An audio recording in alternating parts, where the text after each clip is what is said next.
Hello everyone, welcome to my mini blog. এখন কিন্তু সকালবেলাটা বেশ সুন্দর একটা ঠান্ডা থাকে। এই ঠান্ডাটা কিন্তু খুব ভালো লাগে, আর এই ঠান্ডাটা যদি সারা বছর থাকতো খুব ভালো হতো।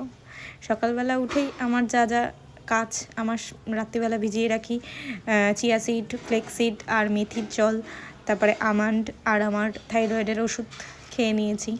আমি সকাল থেকে যা যা খাই আমি সব ডায়েটিশিয়ানকে দেখিয়ে নিয়েই খাচ্ছি, কারণ আমার মতে সবার শরীর সেম হয় না, সবার শরীর সব জিনিস নিতেও পারে না।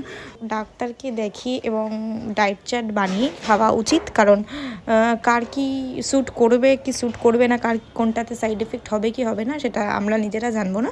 তো সবসময় ডাক্তারকে দেখিয়ে ডায়েট চার্ট প্ল্যান করা উচিত। ওইসব খাওয়ার পরেই আমি সকালবেলা চলে যাই ছাদে, একটুখানি রোদে, একটুখানি ব্যায়ামও করে নিই আর সাথে ফ্রেশও হয়ে যাই। খুব ভালো লাগে এই রোদটা যখন গায়ে লাগে। আর এই সময় পাখিগুলো আসে ছাদের উপর আর কি সুন্দর ডাকে, খুব ভালো লাগে, মনটা খুব ভালো হয়ে যায়। আর কদিন পরই তো এরকম সকাল আর পাবো না, শুধু গরম আর গরম। এই সকালটা যতদিন থাকবে ততদিন একটু উপভোগ করে নিই। তারপরে ছাদ থেকে এসেই যেহেতু অভিক জিমে যায়, তো সেই জন্যই আগে ওকে আমি চা করি, সকালবেলা চা খাই, তারপরে একটু ছাতু দিয়ে দিই, ছাতু খেয়েই ও জিমে চলে যায়। আর এই ছাতু কিন্তু খুব ভারী খাবার আর অনেকক্ষণ পেটে থাকে। আমিও মাঝে মাঝে একটু খেয়ে নিই যখন কাজ বেশি থাকে, বাট খাবার কিছু করে খেতে পারবো না, তো তখন টুক করে ছাতুগুটা গুলে খেয়ে নিই। তো আজকে তাই অভিককেও দিয়ে দিলাম। তারপরেই আমি মাম্মামকে খাবার দিই। মাম্মাম এক এক দিন এক এক রকম খাবার দিই, কারণ প্রতিদিন তো আর এক রুটি বা অন্য কোনো জিনিস ভালো লাগে না।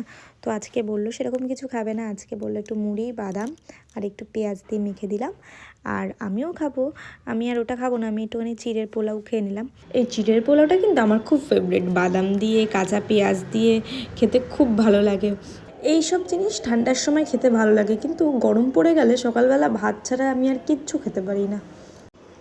এইসব করতে করতেই আমার প্রায় 11:30 12টা বেজে যায়। তারপরেই ফ্রেশ হয়ে আমি স্নানটা করে নিই, স্নানটা করে পুজোটা করে নিই আগে, নাহলে না কাজে খুব উল্টোপাল্টা হয়ে যায়।